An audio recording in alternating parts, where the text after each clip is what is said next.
Hi, beautiful souls, and welcome back to this Astrology, Human Design, and Gene Keys channel, a space for the wild hearts. And today I'm doing a Q&A about astrology and life and love, because I asked you guys a couple weeks ago to drop some of your questions, so I have them in front of me, and I'm going to be trying to answer them as much as I can. Now, I do feel like there are some questions here that I would really love to just spend more time answering, like maybe spend a video, to talk about that. So if that's the case, I will talk a little bit about it in this video, and then I will talk further in another video that I would like to make on that topic, and I will let you know. So the first question that I have here on my list is, how did you feel comfortable in your feminine energy? Masculine energy can feel overwhelming sometimes. This is an interesting question because I was kind of thinking the question would be, how did you feel comfortable in your feminine energy? Because it can be overwhelming sometimes. But then now we're talking about masculine energy that can feel overwhelming. But I'll answer the first part of the question first, which is about feeling comfortable in my feminine energy. I think the first thing, there's so many different ways of interpreting this, and so many different parts of the world and culture and belief systems will see it very differently. Some cultures, consider the feminine energy to be the creative force, the Shiva and the Shakti, and, how the Shakti energy is dancing, right? And Shiva is holding space for Shakti to dance.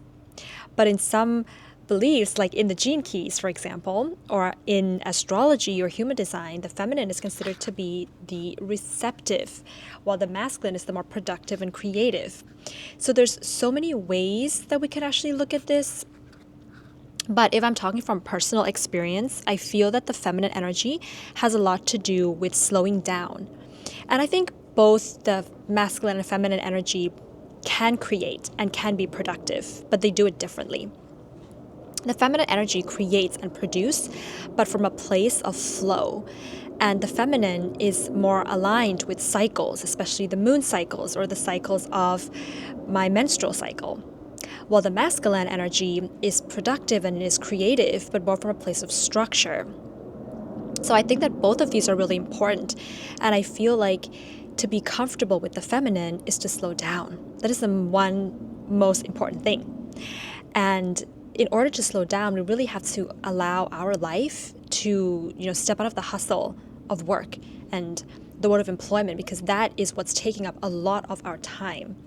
So when we work in a typical 9 to 5, we hardly have a chance to step into that feminine energy. Unless you are really in a job or in a company that's really lenient and kind of allows you to really step into your cycles and things like that. Maybe allows you to rest during your menstrual, when you are, menstruating and stuff. But a lot of companies don't do that.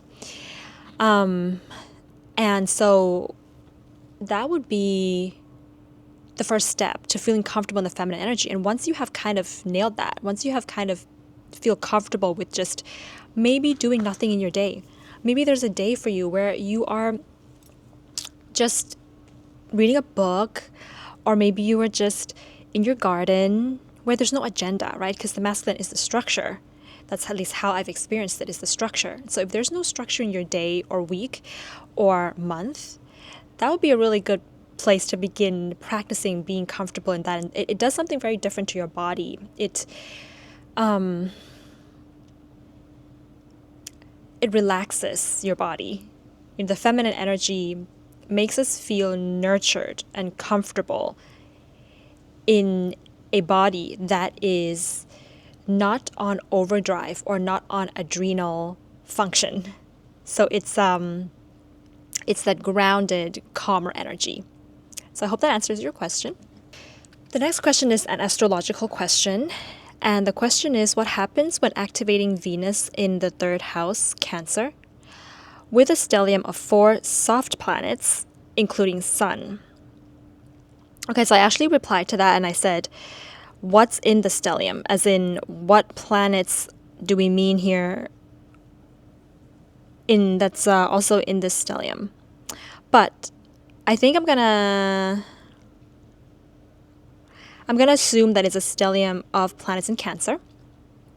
It's in the third house, and there's Venus there, and Sun.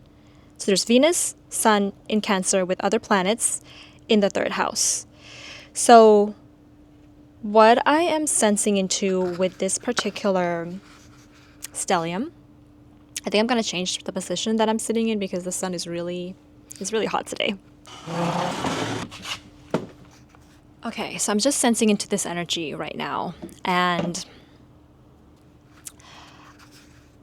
what both Cancer and the third house have in common is this need for connection, right? The third house rules our communication, and it rules our immediate environments like our neighborhood and our siblings. And what I feel when you've got like a stellium of Cancer in this particular house is the emphasis on needing to connect even more, because Cancer is also the sign that rules family and belonging. So there would be a lot of energy, because that's what stellium brings. Stellium brings energy. There would be a lot of energy to belong and to connect with your close-knit, with your neighbors, your community, and maybe an online social media presence that brings a sense of belonging. And I think it can be very fortunate because Venus is involved, and Venus is the benefic planet, meaning that you can be loved and liked very easily for the way that you come across with a Cancerian vibe or a Cancerian aura. Because I think to me, that's what zodiac signs represent. They represent the aura that you give off. They're not really about what you do or how you do something. It's the aura, the flavor. It's like, is your ice cream chocolate or is it strawberry, right? This is Cancer. So, this aura that you give off is going to be this energy that is radiating from you in your close-knit communities and with your neighbors and siblings, or an online social media presence that will...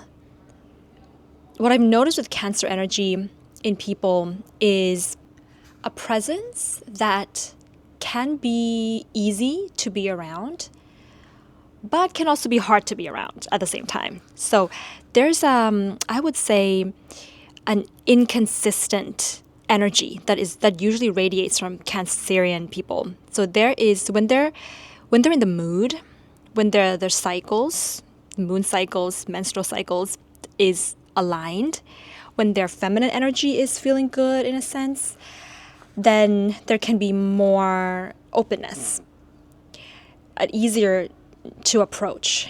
But when the mood is not there, when it's a different energy that's happening there, they can be more recluse. And so you'll be liked for this because there tends to be an authenticity with a Cancer energy. And this is the authenticity of, I'm not in the mood, so I'm not going to do it. I can't do it today. I don't feel like it, right?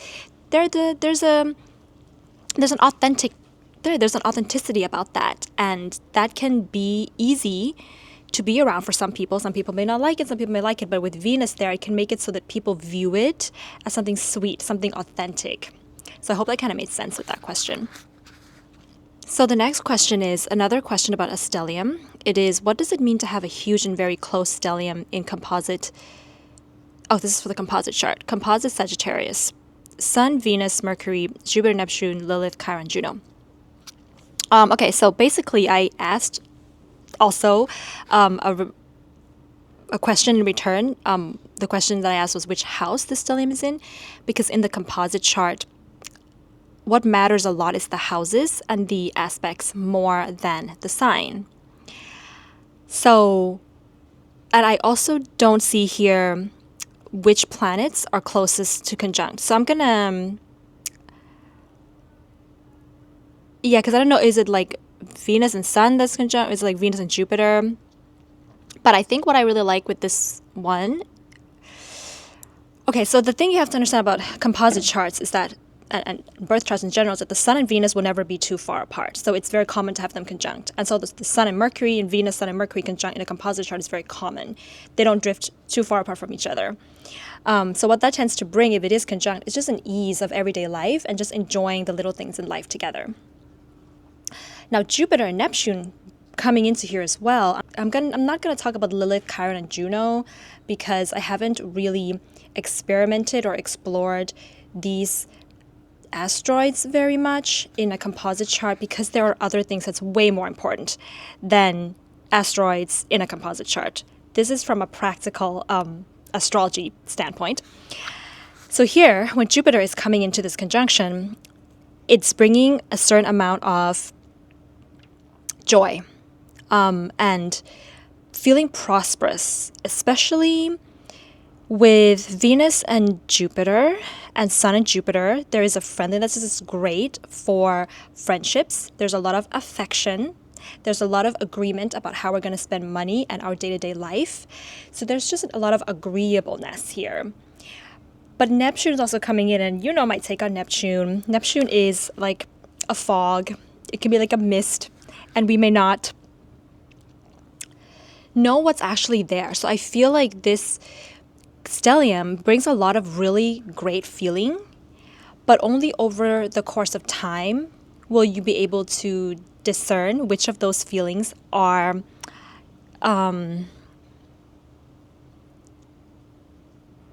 or what's actually there. Is the truth of two people coming together, and which of those good feelings are, we can say, a deception.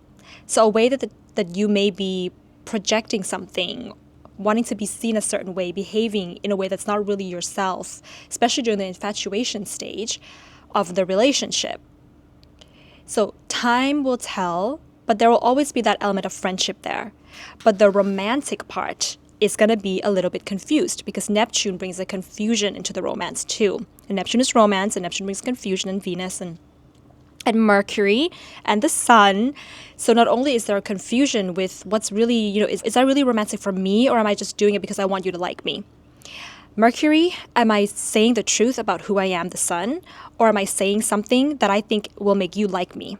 So that can only be revealed. The truth can only be revealed over time, especially after the infatuation stage of things. And you may think that you know everything about each other already since the first 2 months that you have met, but you do not, especially if Neptune is involved. I don't know how long this relationship has been going for, but yeah, you'll know that better than me.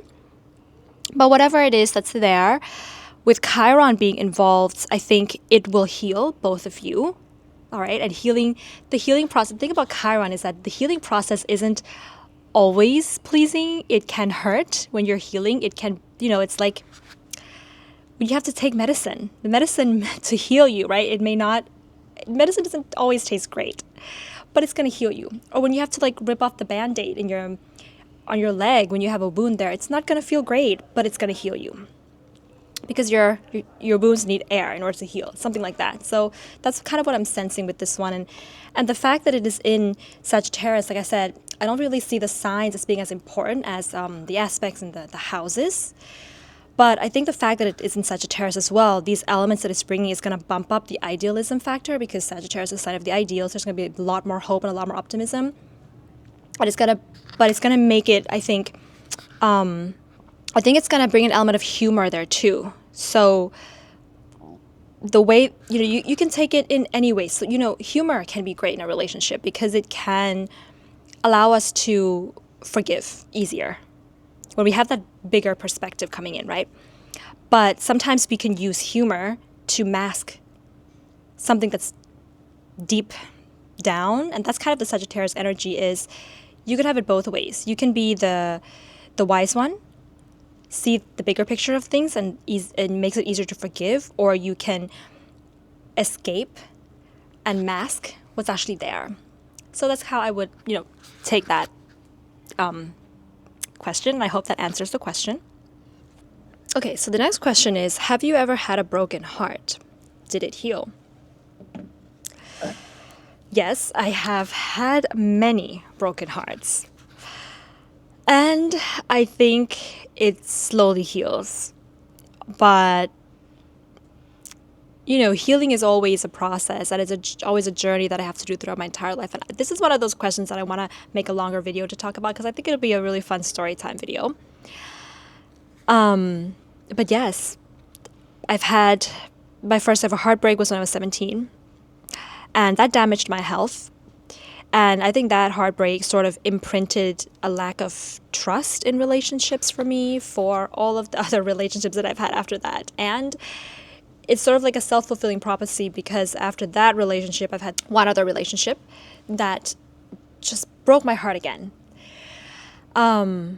But the journey to healing was, I don't know if I would really call it healing, because when we talk about like a broken heart, I think it's important to consider how we feel, right? So we all know the pain of what is actually in a broken heart. I think that's important to discuss, because when we talk about a broken heart, it's like, it's different for everybody. Sometimes it can feel like a disappointment. Like we've had our expectations, we've had an agenda that we wanted to meet. We wanted to, for example, we wanted to marry this person, or we want to have kids with them, and it didn't happen. So our expectations were not met, right? And then we call it a broken heart. But I think if we look deeper into that kind of a broken heart, we have to consider the fact that, we have to have compassion for the other person for not being able to meet our needs, because, well, at least they were honest and real in some ways. And they're human beings, so they get to have what they need. So how can we fulfill our own needs, right? And then there's other broken hearts, which may be a broken heart stemming from, and this is what I've experienced, is like wrong timing. I don't know if wrong timing is really the right word, but like I started off the first relationship that broke my heart, well, because it was the first, and I think there was an innocence there. And maybe you guys relate to this if you've, the first time that you had a heartbreak, it was the innocence of it. It was like the first time you've ever felt like that. And I think for me, loneliness was a big part of it, because it felt to me like finally I don't have to be alone. And then, he broke up with me, and then it's like, oh, now I have to experience being alone. I think that was really, for me, what really was a broken heart in my definition of what I've experienced, at least one of them, was the sadness of being alone. And I remembered when this person broke up with me, I wrote him letters every day, although I never sent it.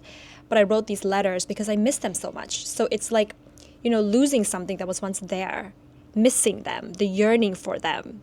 That can also be a way of interpreting a broken heart, which is what I've experienced. For me, the first one was this sort of like longing and yearning for the person.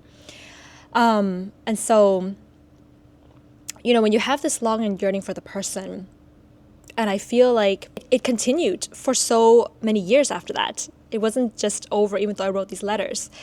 But I moved on with my life, and time kind of just washed away some of that yearning and longing for the person. But there was a deeper wound inside of there, and I think that was the wound of trust, because we got together, and I did not think that they would end things with me in this way. So that was a trust that was broken, right? And that stuck with me for a long time, because all of the other relationships that I've been in after that, there was this fear that they would just, in the snap of a finger, just leave me. Because it happened once, it can happen again. I don't understand why people do that. It's kind of this feeling of like, I don't understand why people don't just stick with it. Why do they just suddenly choose the the easy way out, which is to end the relationship? And because I want to work through it and things like that. And so there was like this feeling of like, almost a feeling of like, am I not worth it? Oh, there's so many like deeper layers and wounds there, right? But I think at the end of the day, we have to come back to our relationship with our parents. And that is how we can really heal from a broken heart, like from the very core of it, right? We don't heal by being in a new relationship. We don't heal from it by, time. We don't just live our lives and time will heal, because it doesn't. It will not heal, because it can feel like time heals if you are not trying to be in another relationship. But if you want to put yourself back out there and really find love and continue to love and be loved, you will have to be in more relationships. And time doesn't heal that, because the same wound is going to come back. And the way that you're going to really be able to heal when time doesn't heal is to look at your relationships with your parents and what happens there, what was missing there, what were the patterns, how did you see your parents in a relationship, because that is somehow going to be repeated in the relationships that you go through. The relationships that you go through is just a reflection of the first relationship that you knew how to have, which was with your parents. The first relationship that you saw as an example, which was your parents' relationship with each other. And it's not going to be a perfect relationship. But if you could really understand that, if you could really see how your self-worth, and I think a lot of broken heart is deep down, not like, feeling shamed or feeling like I didn't love myself or feeling a lack of self-worth. And I think that the deeper wound there is with your parents and how maybe they didn't make you feel worthy in whatever way that might be. Maybe they didn't buy you things that you wanted when you were younger. Maybe they didn't appreciate your art or your song or your music. They just wanted you to have good grades, whatever that was. Healing that part of yourself, being the parent to your younger self, your inner child, that is where the healing really begins. And I think that once we've healed from that part, we can then begin to have relationships. We begin to become a little bit lighter and more mindful and more conscious every time that, let's say, our heart gets broken. We kind of understand the dynamics there, what's happening there, and find a way to stroke our heart back to life by ourselves with gentleness and with love for ourselves. And we know how to cater to our own healing process from a broken heart, because we heal in very different ways. And we need to know, how do we heal? How do we need to stroke our heart back to life? What does that look like? Because it'll be different for all of us. So I hope that answers your question. The next question is, which placement from the same person? Which placement in your chart sold you on the accurate reality of astrology? Okay, so what sold me to the accurate reality of astrology is, one, the aspects in my birth chart. When I first knew about my signs, so my sun, moon, rising signs, I was not sold on astrology because it wasn't touching me at a very deep level. It didn't match the struggles that I had in my life, the soul part of me. But when I knew about some of the aspects that I had, especially my Mars opposite Uranus, which is the closest aspect in my birth chart. My sun and moon sextile is also really close, but my Mars opposite Uranus is the sextiles and the trines are not going to be aspects that we're going to be like, oh yeah, that's really resonates, because we don't really notice that about ourselves so much as the hard aspects. So for me, it's the Mars opposite Uranus, and that is what sold me to astrology, because it's like, okay, that makes a lot of sense. Why I trigger things in people, why I don't like to be told what to do, and so on and so forth. Am I acting this way?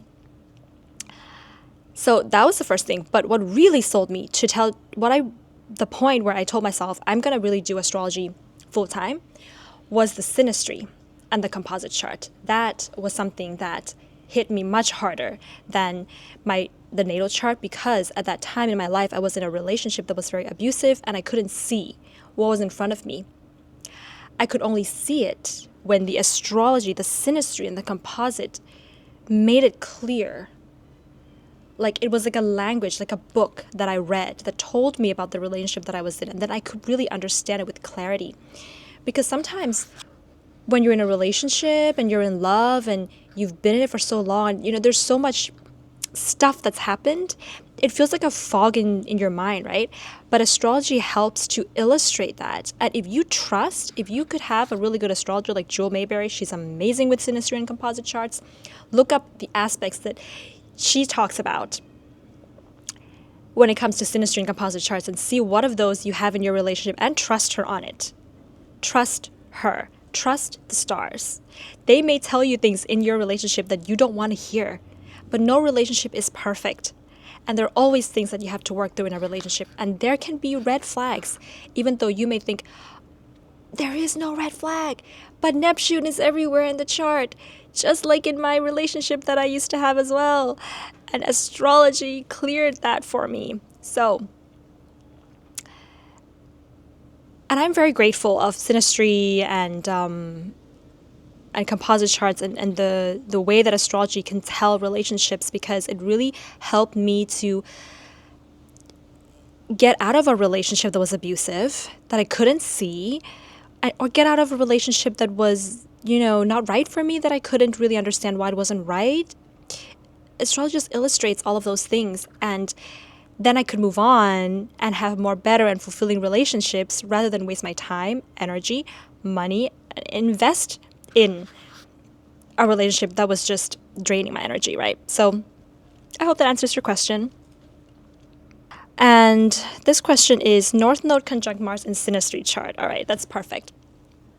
So when there's a North Node conjunct Mars in the Synastry, okay. So the North Node is our personal soul mission. I would term it like that. I also have a series on the North Node. Do check that out if you haven't watched it yet. And Mars brings energy. All right, so Mars is going to bring energy. If it's conjunct the North Node, it brings energy for the North Node person to step out of their comfort zone and to grow and to evolve in their soul mission. Now, not everybody likes to have Mars on the North Node because, first of all, not everybody likes their North Node. North Node is not always easy for us to step into because the South Node is our comfort zone. The North Node is the discomfort zone, but it is what makes us grow and evolve. And, okay, even if you have somebody's, let's say you have somebody's Mercury or Sun, right? A little bit more neutral planets, conjunct your North Node, you would still feel uncomfortable. I think the best is Moon and Venus. These are easy for you to step out of your comfort zone, right? Because Moon brings comfort when you're not in your comfort zone. Venus brings like pleasantness when you're stepping out of your comfort zone, right? Even the Sun and Mercury can be like uncomfortable because it's kind of like, you know, it doesn't feel so much like there's going to be support when you step out of your comfort zone. But Sun and Mercury can also go the other way. Can also be inspiring and can bring a lot of discussions when you're stepping out of your comfort zone and growing in your North Node mission. And then we have Mars, which is considered to be a malefic planet in astrology. Mars is a bully. Mars is aggressive. So the Mars person is going to kind of like force and push the North Node person to step out of their comfort zone, to grow and to evolve. And the North Node person is not going to like that. Even if it is a very more passive Mars like Pisces or something, the North Node person is still going to feel uncomfortable. And these may be themes that have to do with sexuality because that's what Mars has to do with as well. But not necessarily. I don't want to put that as like the most important thing here. I think the most important thing here is the aggressiveness of Mars. So I think that when you have this conjunction, I really feel like the Mars person is going to have to take a step back and like really be a little bit more gentle with the North Node person and kind of hopefully there are other things in the synastry that is showing ease and comfort, maybe some Venus, some Moon to help the North Node person on their journey. Or what could also happen, I'm sensing here, is that the North Node person could feel so uncomfortable that they just stay in their South Node. And that's fine for them too. Or maybe they like it. You know, it really depends. But most of the time, they're not going to like it. But if it's somebody who's got like a really, you know, a Mars that's really loves to challenge, right? Maybe they got a Mars-Uranus something going on. And they're like, I love this challenge. All right, challenge me, you know, to step out of my comfort zone. So take everything into consideration, but that's kind of how I would interpret that one in the synastry. I think it's beneficial, however, for the North Node person, but it's just not a way of doing it from the Mars that is very inviting. You know, I would say it's the invitation from the Mars doesn't feel really great. Okay, there's a few other questions, but I don't think I'm going to be able to get to it today. There's a really beautiful question about forgiveness, and I think I'm going to make a separate video for that one, just really talking about that.